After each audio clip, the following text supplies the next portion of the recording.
Ертеде жасылда әдемі орманда ана ешкі жеті лақтармен бірге тату тәтті өмір сүріпті. Жеті лақ өте көңілді, ойнақы және анасын қатты жақсы көретін. Бір күні ана ешкі орманға тамақ іздеуге бармақ болды. Кетер алдында ол лақтарына есікті ешкімге ашпаңдар деп ескертті. Лақтар аналарына уәде берді де үйде ойнап қала берді.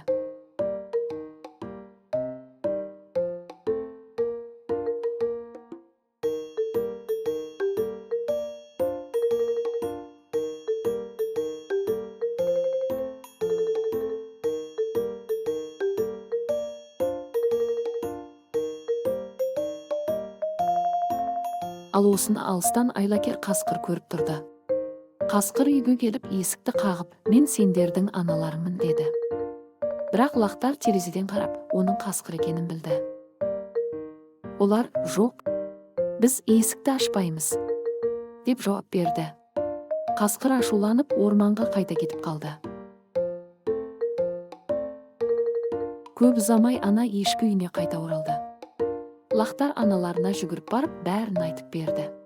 Ана ешкі балаларына риза болып құшақтап алды. Ақылды болсаңдар, әрқашан аман боласыңдар, деді ол. Содан бері жеті лақ әрдайым сақ болып жүретін болды. Міне, ертегіде аяқталды. Тату тәтті өмір сүріпті.